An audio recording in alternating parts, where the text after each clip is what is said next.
اعوذ باللہ من الشیطان الرجیم، بسم اللہ الرحمن الرحیم۔ السلام علیکم جمیعاً ورحمۃ اللہ وبرکاتہ۔ جیسا کہ آپ حضرات کو علم ہے کہ ہماری گفتگو تفسیر موضوعی، تفسیر قرآن کریم یعنی کسی ایک موضوع کو لے کر ہم گفتگو کرتے ہیں، اور آج کا ہمارا موضوع بصیرت ہے۔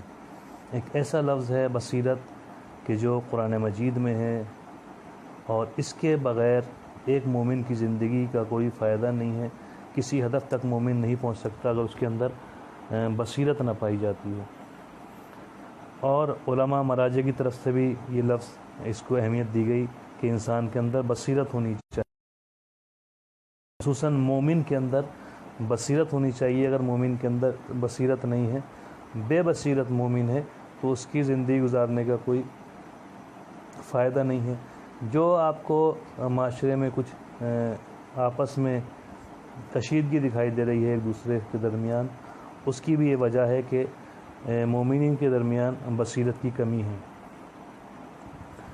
بصیرت اگر ہو تو مومن کامیاب ہے، بصیرت نہ ہو تو مومن کامیاب نہیں ہے۔ یہ میں نہیں کہہ رہا ہوں یا مراجع نہیں کہہ رہے ہیں، بلکہ قرآن مجید نے اس کو کہا ہے، اور امام علی علیہ السلام نے نہج البلاغہ میں اس کو کئی بار اس لفظ کو استعمال کیا ہے، کئی بار اس لفظ کو استعمال کر کے خطبہ دیا ہے۔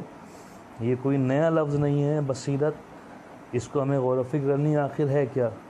بہت سے موضوعات ایسے ہیں قرآن مجید کے کہ جس میں غور و فکر کرنے کی ضرورت ہے اور سمجھنے کی ضرورت ہے، تاکہ ہم ایک واقعاً سیرت معصومین پہ چل سکیں۔ تو لفظ بصیرت قرآن مجید میں بھی آیا، لفظ بصیرت نہج البلاغہ میں بھی بارہا اس کو استعمال کیا امام علی علیہ السلام نے، تاکہ بات پہنچے مومنین تک جو امام علی علیہ السلام کو سن رہے ہیں، قرآن کو پڑھ رہے ہیں، کہ وہ بابصیرت ہوں، بصیرت ان کے اندر پیدا ہو جائے۔ تو پہلے ہم شروع کرتے ہیں قرآن مجید کی آیت سے، جو ارشاد ہو رہا ہے سورہ مبارک یوسف، سورت آیت نمبر 108۔ ارشاد ہوتا ہے پروردگار کا کہ قل، اعوذ باللہ من الشیطان الرجیم، قل ھذہ سبیلی، اے میرے پیغمبر آپ کہہ دیجئے یہ میرا راستہ، یعنی جو راستہ ہے میرا، ادعو الی اللہ، جس کے اوپر میں اللہ کی دعوت دیتا ہوں، علی بصیرۃ، تو میں بصیرت کے اوپر ہوں، ایسے ہی اللہ کی دعوت نہیں دے رہا ہوں۔ بصیرت پائی جاتی ہے تب اللہ کی دعوت دے رہا ہوں، اور صرف میرے اندر بصیرت نہیں ہے، انا ومن اتبعنی، میرے اندر بصیرت ہے، اور جو میری اتباع کر رہا ہے وہ بابصیرت ہے۔ قرآن مجید سورہ یوسف آیت نمبر 108، جس میں پیغمبر فرما رہے ہیں، اللہ کا ارشاد ہے کہ پیغمبر کہہ دیجئے کہ یہ میری راستہ جس کی میں دعوت دیتا ہوں، بصیرت کے ساتھ دعوت دیتا ہوں، اور جو میری اتباع کر رہے ہیں وہ بھی بابصیرت ہیں۔ یعنی اگر کوئی اتباع پیغمبر کرنے والا بابصیرت نہیں ہے تو اس کا مطلب وہ صحیح سے پیغمبر کی اتباع نہیں کر رہا۔ پیغمبر کی اتباع کرنے والا وہی ہے جو بصیرت ہے۔ اب آپ دیکھیں یہ بصیرت ہے کیا۔ اس کی تعریف اگر ہم لغت سے کریں تو انسان کی جو عقل ہے، عقل بیدار ہو جائے، اس کا نام بصیرت ہے۔ اگر عقل بیدار نہ ہو تو انسان بابصیرت نہیں کہلاتا، سمجھ بوجھ رکھنے والا نہیں کہلاتا۔ امام علی علیہ السلام خود بیان کریں گے، جو ہمارے امام ہیں، جن کو ہم کہتے ہیں کہ امام المتقین ہیں، امیر المومنین ہیں، جن کی محبت سے ہماری روح جو ہے وہ سرشار ہے، ہم ہر وقت ان سے محبت کرتے ہیں، اور یقیناً ایک مومن وہی ہے جو امام علی علیہ السلام سے محبت کرے، زبان سے بھی عمل سے بھی۔ وہ کیا کہتے ہیں؟ نہج البلاغہ میں امام علی علیہ السلام نے بصیرت کو باقاعدہ واضح کیا ہے۔ اگر آپ غور فرمائیں تو نہج البلاغہ اگر دیکھیں تو صفحہ نمبر تقریباً 213 پہ ارشاد ہوتا ہے، خطبے کے درمیان امام علی علیہ السلام کہتے ہیں، انما البصیر، بصیر کون ہے، یعنی بصیرت رکھنے والا کون ہے۔ یہ لفظ ہے بصیرت، کہہ دیا بصیرت رکھیے، آپ بابصیرت بنیے، بصیرت ہونی چاہیے، لیکن اس کا مطلب کیا ہے؟ مطلب وہی بتائے گا کہ جو اس کا مطلب جانتا ہو، جس کو اللہ نے ہماری ہدایت کے لیے بھیجا ہے۔ تو نہج البلاغہ میں ارشاد ہوا امام علی علیہ السلام نے کہا انما البصیر، بصیرت رکھنے والا صرف اور صرف وہی ہے، یعنی اس کے علاوہ کوئی بصیرت رکھنے والا نہیں ہے۔ وہ کون ہے بصیرت رکھنے والا؟ کس کو کہا جائے گا کہ یہ بصیرت ہے؟ اس کی ڈیفینیشن امام علی علیہ السلام نہج البلاغہ میں بتا رہے ہیں۔ انما البصیر من سمع فتفکر، جو بات کو سنتا ہے تو غور و فکر کرتا ہے، اڑ نہیں جاتا بات پر، جہالت نہیں دکھاتا، لڑنے نہیں لگتا، جھگڑنے نہیں لگتا، بات سننے کے بعد ایک دم بحث نہیں کرنے لگتا۔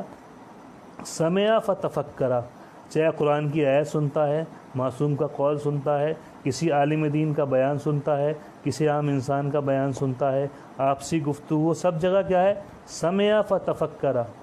خصوصاً یہ جو مسئلہ ہے یہ قرآن مجید، معصوم کا قول اور علماء کے بیان میں ہے کہ جو سنتا ہے فتفکر، تو بصیر صرف اور صرف وہ ہے جو سننے کے بعد غور و فکر کرتا ہے۔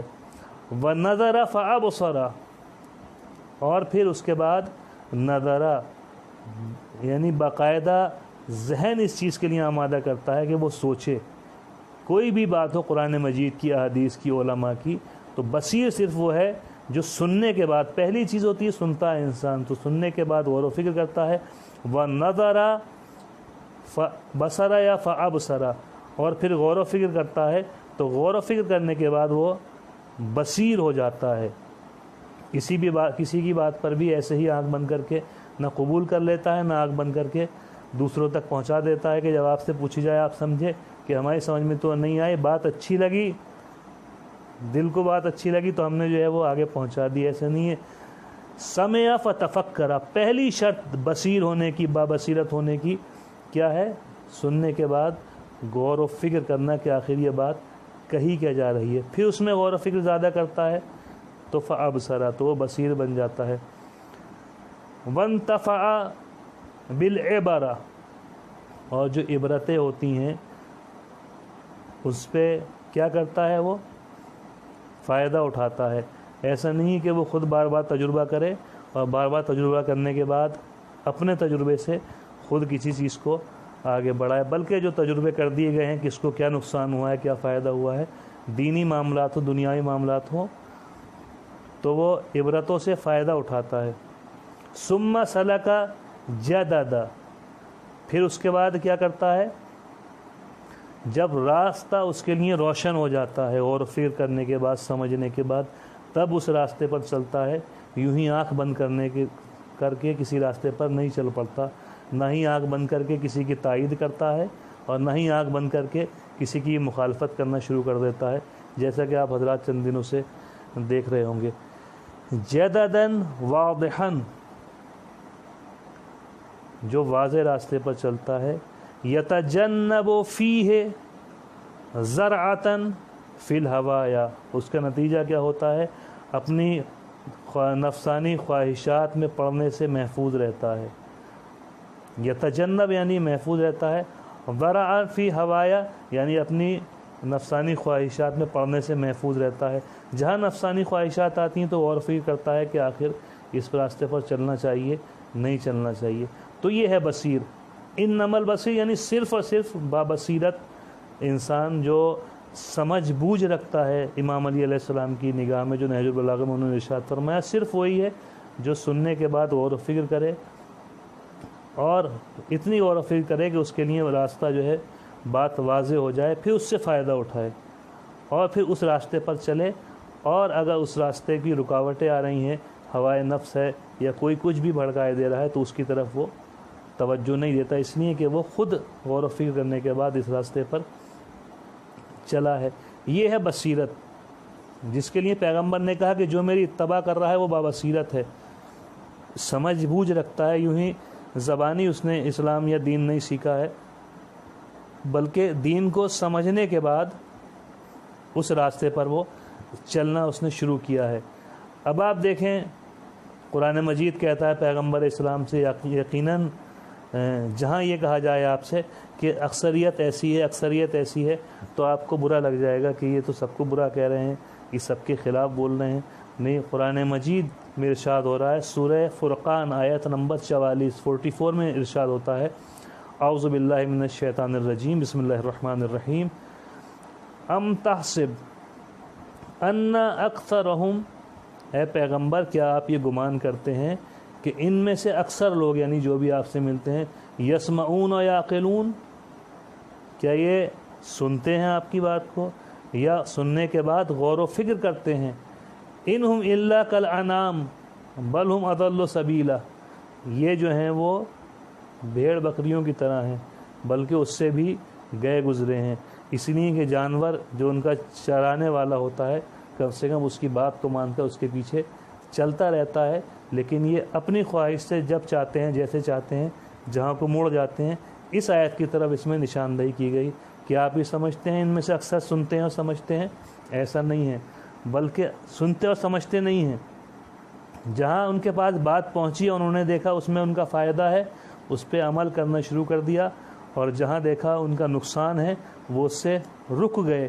بصیرت نہیں ہے، بصیرت وہی ہے کہ جب سنتا ہے انسان تو اس پہ غور و فکر کرتا ہے تاکہ واضح راستہ اس کو مل جائے، اور اس کی قرآن مجید نے بھی تائید کی ہے اور امام علی علیہ السلام نے بھی اس کی کافی تائید کی ہے نہج البلاغہ کے اندر۔ اب پھر دیکھتے ہیں نہج البلاغہ میں کیا ارشاد ہوتا ہے بصیرت کے بارے میں۔ امام علی علیہ السلام نے ارشاد فرمایا، پھر امام علی علیہ السلام کہتے ہیں لیست الرویۃ کالمعاینہ مع الابصار، امام علی علیہ السلام نے فرمایا کہ دل کا دیکھنا آنکھوں کے دیکھنے جیسا نہیں ہوتا ہے، فقط تکذب العیون، کبھی کبھی آنکھیں دھوکہ کھا جاتی ہیں، اہلہا، یا یوں کہا جائے کبھی کبھی آنکھیں اپنے اہل کو جس کے پاس آنکھیں اس کو دھوکہ دے دیتی ہیں، ولا یغش العقل من استنصحہ، لیکن عقل اس کو کبھی دھوکہ نہیں دیتی جو عقل سے نصیحت حاصل کرتا ہے، یعنی کسی بات کو غور و فکر کرتا ہے، غور و فکر کرنے کے بعد سمجھتا ہے، عقل ایک نتیجے پہنچتی ہے تو اس وقت وہ دھوکہ نہیں کھا سکتا۔ آنکھیں ظاہری آنکھیں دھوکہ کھا جاتی ہیں، عام زندگی میں ہوتا ہے، ایک انسان کے ساتھ ہم زندگی گزار رہے ہیں، بہت اچھے لگے، کچھ دنوں بعد جب ان کی حقیقت پتہ چلی تو ہم نے کہا کہ یہ بڑا نقصان ہو گیا، یا کسی بھی بات کو کسی کی ہم نے بات پہ عمل کرنا شروع کیا، کچھ دنوں بعد ہمیں نتیجہ نکلا کہ یہ جو ہے بات کچھ اور تھی، ظاہراً ہم نے اس پہ عمل کرنا شروع کر دیا تھا۔ تو آنکھیں کبھی کبھی دھوکہ کھا جاتی ہیں، لیکن عقل اگر کسی نتیجے پر پہنچتی ہے، عقل کب نتیجے پر پہنچے گی؟ عقل اس وقت نتیجہ دے گی کہ جب ہم کسی بات کو عقل کے پیمانے پر رکھ کر تولیں۔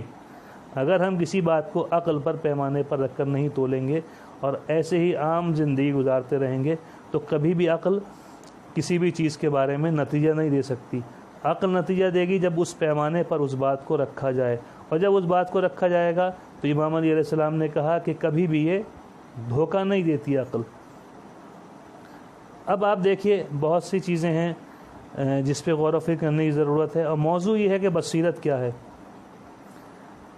اگر آپ غور فرمائیں تو امام علی علیہ السلام نے پوچھا گیا سب سے زیادہ بصیرت رکھنے والا انسان کون ہے، اس کو بھی امام علی علیہ السلام نے بیان کیا، اور اس کو غرر الحکم، کتاب کا نام ہے غرر الحکم، صفحہ نمبر 234 پر ارشاد فرماتے ہیں ابصر الناس، سب سے زیادہ بابصیرت، سب سے زیادہ آگاہ انسان وہ ہے من ابصر عیوبہ، جو اپنے عیب کو سب سے زیادہ دیکھتا ہے یا جانتا ہے، وَأَقْلَعَ عَنْ ذُنُوبِهِ، اور اپنے گناہ جو ہیں اس کو وہ پسند نہیں کرتا، چاہتا ہے کہ اس کو اکھیڑ کر پھینک دے۔ تو یہ ہے بصیرت، ایک بصیرت یہ بھی ہے، غور و فکر یہ کہ انسان اپنے عیوب کے، اپنی کمیوں کے بارے میں دیکھے تو سب سے زیادہ آگاہ ہے وہ انسان معاشرے میں۔ اب ہم دیکھیں عام زندگی میں بھی کسی بھی میدان میں کوئی انسان بہت کامیاب ہے تو اس کی ایک وجہ یہ ہے کہ اس نے اپنے عیوب کو دیکھنے کے بعد ان کمیوں کو پورا کر کے وہ اپنے آہستہ آہستہ اسٹیجز نے پوری کی اور وہ کامیابی کی جو بلندی تھی وہاں تک پہنچ گیا۔ اگر وہ بھی دوسروں کی برائیوں کو دیکھتا رہتا تو کبھی بھی اس کامیابی تک نہیں پہنچ سکتا تھا۔ عام زندگی میں بھی بات یہ لاگو ہے، کوئی ضروری نہیں ہے کہ ایک دینی مسئلے میں اس چیز کو دیکھا جائے، لیکن بصیرت، غور و فکر کرنا، تدبر کرنا، سمجھنا، یہ اسلام کا ایک اہم مقصد بھی ہے اور قرآن نے اس کی بار بار تاکید بھی کی ہے کہ ہمیں غور و فکر کرنی چاہیے، اور جو غور و فکر نہیں کرتے ہیں قرآن مجید نے بہرحال اس کو کہا کہ آپ قرآن میں غور و فکر کیوں نہیں کرتے، افلا یتدبرون القرآن، یہ قرآن میں غور و فکر کیوں نہیں کرتے، ام علی قلوب اقفالها، کیا ان کے دلوں پر تالے لگے ہوئے ہیں۔ تالا لگنے کا مطلب یہ ہے کہ یہ کھل نہیں سکتا، لاک لگ گیا ہے، اور جب لاک لگ گیا ہے تو یہاں تک پہنچ نہیں سکتے۔ تو کہ قرآن مجید میں غور و فکر کیوں نہیں کرتے؟ قرآن مجید میں غور و فکر کرنے کا مطلب یہ ہے کہ ہم اس کی تلاوت کریں، ترجمہ دیکھیں، سمجھنے کی کوشش کریں، اور بعض نوجوان کرتے بھی ہیں، اور بزرگوں کی جب رہنمائی ہوتی ہے۔ اب آپ دیکھیے بصیرت آنے کے بعد کتنا بڑا فرق آ جاتا ہے، بنا علم کے بصیرت نہیں آتی، یہ حقیقی چیز ہے۔ اور ارشاد بھی ہو امام علیہ السلام کا کہ اگر ہم غور کریں کہ العلم امام العقل، امام ہوتا ہے، امام یعنی رہبر، رہنمائی کرنے والا۔ امام علیہ السلام نے فرمایا العلم امام العقل، علم جو ہے وہ عقل کا رہبر ہے۔ انسان کی عقل اتنے ہی کام کرتی ہے، اسی اعتبار سے کام کرتی ہے جتنا اس کے پاس علم ہوتا ہے۔ ایک جو صرف 10ویں کلاس پڑھا ہوا ہے اس کی عقل ویسے ہی کام کرے گی، ایک ڈاکٹریٹ ہے اس کی عقل ویسے ہی کام کرے گی، ایک انسان صرف ایک گاؤں میں رہا ہوا ہے اس کی عقل اسی محدودے میں، اسی دائرے میں کام کرے گی، اسی سرکل میں، اور ایک انسان دنیا گھوما ہوا ہے اس کی عقل ویسے ہی کام کرے گی، کیونکہ اس نے معلومات حاصل کی ہیں، الگ الگ کلچر کو دیکھا ہے، الگ الگ سوسائٹی کو دیکھا ہے، الگ الگ لوگوں کو دیکھا ہے، الگ الگ باتیں سیکھی ہیں، تو عقل اس کی علم کے اعتبار سے کام کرنا شروع کر دیتی ہے۔ تو العلم امام العقل، علم جو ہے وہ عقل کا امام ہے۔ دین میں بھی یہی مسئلہ ہے، دنیا میں بھی یہی مسئلہ ہے۔ جو انسان جس پوسٹ پر، جس لیول پر پہنچ گیا ہے وہ یوں ہی نہیں پہنچ گیا، بلکہ علم کی اعتبار سے وہ اوپر گیا ہے۔ جب جتنا علم میں اضافہ ہوتا گیا اتنی عقل، غور و فکر، تفکر کرنا، سمجھنا کسی چیز کو، توجہ دینا اتنا انسان میں زیادہ ہو جاتا ہے۔ جتنا علم کم ہوتا ہے اتنا عقل کام کرتی ہے۔ جیسے ہر چیز کا ایک دائرہ ہوتا ہے، میدان ہوتا ہے، کرکٹ کا ایک میدان ہے، فٹ بال کا ایک میدان ہے، ایسے ہی عقل کا ایک میدان ہے، عقل کا میدان ہے علم۔ جتنا بڑا علم ہوگا، جتنا زیادہ علم ہوگا، یعنی یہ میدان علم جتنا بڑا ہوگا اتنا زیادہ عقل انسان کی کام کرے گی، اور یہ میدان جتنا چھوٹا ہوگا، یہ عام سی بات ہے، اس میں کوئی غور و فکر کرنے کی بھی ضرورت نہیں ہے۔ جتنا علم کا میدان کم ہوگا اتنی عقل کم کام کرے گی، توجہ کم دے گی، غور و فکر کم ہوگی۔ تو اب یہ دیکھیں علم کی تعریف اور اس کا فائدہ، اس کا نتیجہ دیکھیے کیا ہے۔ پیغمبر اکرم صلی اللہ علیہ وآلہ وسلم نے بحار الانوار میں جلد 2 میں ارشاد ہوا پیغمبر اکرم کا، جس میں فرماتے ہیں، اچھا میں بتا دوں، ضروری نہیں ہے کہ جو میں حدیث پڑھ رہا ہوں اس میں عالم ہر وہ شخص ہو جو کسی مدرسے میں پڑھا ہے یا کسی حوض علمیہ میں قم یا نجف اشرف میں گیا ہے، بلکہ جو بھی معلومات رکھتا ہے، جس نے بھی دین کی معلومات حاصل کی ہے اس میں یہ مراد ہے۔ یقیناً جو پڑھنے گئے ہیں، قم گئے ہیں، نجف گئے ہیں، ان کی بات تو الگ ہے، لیکن عام انسانوں میں بھی، مومنین میں اگر علم کسی کے پاس ہے تو ان کی طرف بھی یہ متوجہ کر رہا ہے پیغمبر اسلام کا قول۔ فرماتے ہیں بابصیرت انسان کے لیے، بابصیرت انسان کیسا ہوتا ہے کہ ساعۃ من العلم، 1 گھنٹہ علم کے ساتھ، یتقی علی فراشہ، یا ساعۃ من العالم، عالم کا 1 گھنٹہ، توجہ دیجیے گا یقیناً اس پہ۔ میں تو ایک طالب علم ہوں جو آپ تک یہ بات پہنچا رہا ہوں علماء کی فضیلت میں اور بابصیرت افراد کی فضیلت میں، اس لیے کہ علم اور بصیرت دونوں ایک چیزیں ہیں۔ علم کے ساتھ اگر غور و فکر کی جائے تو وہی بابصیرت انسان ہو جاتا ہے۔ ساعۃ من عالم، عالم کا 1 گھنٹہ، یتقی علی فراشہ، ینظر فی عملہ، وہ 1 گھنٹہ اگر اپنے بستر پر بیٹھا ہوا ہے اور اپنے عمل میں غور و فکر کر رہا ہے تو وہ ان عبادت گزاروں سے بہتر ہے۔ کس چیز سے؟ خیر من عبادت العابد 70 عاما، اگر ایک عابد بنا غور و فکر کیے ہوئے 70 سال تک عبادت کیے جائے، اور یہ عالم 1 گھنٹہ اپنے بستر پر بیٹھ کر غور و فکر کرے علم کے اندر جو یہ علم رکھتا ہے، تو اس کی یہ 1 گھنٹے کی غور و فکر 70 سال کی عبادت سے بہتر ہو جاتی ہے۔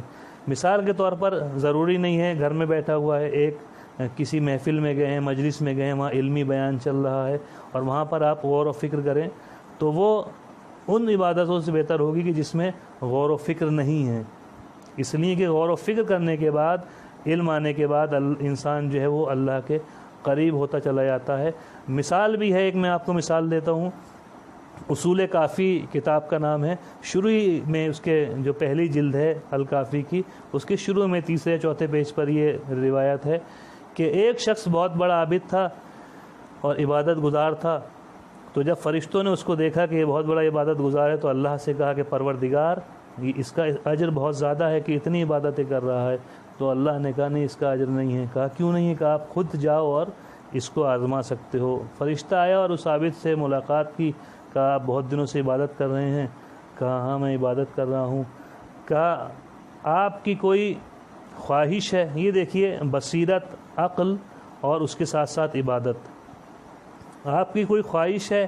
کہا کوئی خواہش نہیں ہے، میں صرف اللہ کے لیے عبادت کرتا ہوں۔ کہا پھر بھی بتا دیجئے، کہاں ایک خواہش ہے، اگر میں جب سے عبادت کر رہا ہوں یہاں پہ بہت سی گھاس اگائی ہے، اور اگر اللہ کوئی گدھا پیدا کر دے گا، ایسے یہی الفاظ ہیں روایت کے، تو یہ جتنی بھی گھاس ہے وہ گدھا چر جائے گا، ورنہ یہ گھاس جو ہے وہ جب گرمی کا موسم آئے گا تو سوکھ جائے گی، بیکار ہو جائے گی۔ جب فرشتہ وہاں سے خاموشی سے چلا گیا، اللہ کی بارگاہ میں جا کر کہا پروردگار مجھے جواب موصول ہو گیا۔ پھر پروردگار نے ارشاد فرمایا کہ ہر انسان کا اجر اس کی عقل کے اعتبار سے ہے، جتنی اس کی عقل ہوگی اس انسان کو اتنا اجر دیا جائے گا، اور یقیناً عقل اسی میدان میں کام کر دی، جیسے کہ میں نے فرمایا، بتائے معصوم کا قول کہ العلم امام العقل، علم جو ہے وہ عقل کا رہبر ہے، جتنا بڑا عقل کا میدان ہوگا جتنا بڑا علم کا میدان ہوگا، جو بھی علم کا میدان ہے عقل اتنا ہی کام کرے گی۔ علم کا میدان مختصر ہے، عقل مختصر کام کرے گی، علم کا میدان وسیع ہے، علم زیادہ ہے تو عقل وسیع کام کرے گی۔ تو یہ جو عبادت کا مسئلہ ہے، بصیرت کا مسئلہ ہے، یہ سارا کا سارا تکیہ کیا ہوا ہے علم کے اوپر۔ آپ کے پاس کتنی معلومات ہے، آپ کتنا جانتے ہیں، جتنا جانتے ہیں اتنا آپ کے پاس بصیرت ہوگی، سمجھ بوجھ ہوگی۔ دین کے مسئلے میں بھی یہی ہے، دنیاوی مسائل میں بھی یہی ہے۔ جو بزنس کے بارے میں جتنا معلومات رکھتا ہوگا اس کی عقل اتنا کام کرے گی، جو میڈیکل لائن میں جتنی علم رکھتا ہوگا اس کا عقل اتنا کام کرے گی۔ ایک جو MBBS کیے ہوئے ہے اور اس نے سرجری کی معلومات ہے، ایک نے پریکٹیکل کیا ہے، سمجھا ہے، تو ان دونوں میں فرق ہوگا۔ جو صرف UMS کی ان میں فرق ہوگا۔ ایسی بزنس لائن میں، ہر لائن میں ہے، دین میں بھی یہی ہے۔ دین کے اندر بھی بصیرت علم کے ساتھ ساتھ آئے گی، جتنا ہم علم دین حاصل کریں گے اتنا بصیرت آتی چلی جائے گی۔ آخر میں جملے دوہرا دیتا ہوں امام علی علیہ السلام کی۔ امام علی علیہ السلام نے فرمایا کہ بصیر صرف وہ ہے، کون ہے بصیر؟ بصیرت رکھنے والا کون ہے؟ من سمع فتفکر، نہج البلاغہ میں اشارہ ہوتا ہے، جو سننے کے بعد قرآن مجید کو سنے، معصوم کے قول کو سنے، عالم دین کے قول کو سنے، کسی کے قول کو بھی سننے کے بعد، یا آپ عام زندگی میں لے لیں، دینی مسائل میں نہ جائیں، عام زندگی میں سمع فتفکر، سننے کے بعد غور و فکر کرتا ہے، ونظر فابصر، اور پھر زیادہ غور و فکر کرتا ہے تو پھر اس کے بعد سمجھ بوجھ آ جاتی ہے۔ اگر بزنس کے چند مسائل کسی کو بتا دیے جائیں اور وہ صرف کتاب میں لکھ کر رٹنے کے بعد، کوئی MBA کر رہا ہے اور کتاب اس نے پوری کتاب کو رٹ ڈالا اور عام زبان میں کہتے ہیں کہ چاٹ لیا، اور جانے کے بعد لکھا نہیں بلکہ چھاپ دیا اس کے اندر پیپر میں، امتحان میں، تو یہ بہترین بزنس مین نہیں بن سکتا، اس لیے کہ اس نے چھاپا ہے، غور و فکر نہیں کی ہے۔ بصیر وہ ہے دنیاوی لائن میں بھی، دینی لائن میں بھی، جو سمع فتفکر، سننے کے بعد غور و فکر کرے، ونظر، پھر زیادہ تفکر کرتا ہے، فابصر، وانتفع بالعبرہ، اور پھر جو عبرتیں ہوتی ہیں، دوسروں کے تجربے ہوتے ہیں، چاہے دینی مسائل میں ہوں، دنیاوی مسائل میں ہوں۔ اللہ نے جو فرعون کا ذکر کیا اور دوسرا ذکر کیا قرآن مجید میں دوسری قوموں کے، وہ اس لیے تاکہ بصیرت حاصل کریں اور کہیں ہم بھی ان لوگوں میں شامل نہ ہو جائیں۔ وسلک جددا، اور پھر سیدھے راستے پر وہ چلتا ہے، اور جب ہوائے نفس آتی ہے تو وہ یہ دیکھتا ہے اس کی عقل اس پر کیا کہہ رہی ہے، عقل کے پیمانے پر رکھ کر دیکھتا ہے کہ اسے یہاں پر کیا کرنا چاہیے، اور عقل کا میدان وہی ہے ہر لائن کے اندر جتنا آپ کا علم ہے۔ تو پروردگار سے یہی دعا ہے کہ پروردگار تجھے واسطہ محمد و آل محمد کا، تجھے واسطہ امام زمانہ عجل اللہ تعالی فرجہ الشریف کا، کہ ہمیں توفیق دے کہ ہم بابصیرت بن جائیں، ہمیں توفیق دے۔ یہ ماہ رمضان المبارک دعاؤں کا مہینہ ہے، جس میں کہا گیا دعاؤں کو فیہ مستجاب، دعائیں تمہاری مستجاب ہیں۔ ہمیں بابصیرت بنا دے، عقل مند بنا دے، ہوشیار بنا دے، سمجھ بوجھ رکھنے والا بنا دے، دین میں بھی بابصیرت بنا دے، دنیا میں بھی بابصیرت بنا دے۔ اس لیے کہ پیغمبر اسلام نے فرمایا، قرآن کی آیت ہے کہ جو میری اتباع کرتے ہیں وہ بابصیرت ہیں۔ وآخر الدعوانا ان الحمد للہ رب العالمین، ربنا تقبل منا انک انت السمیع العلیم۔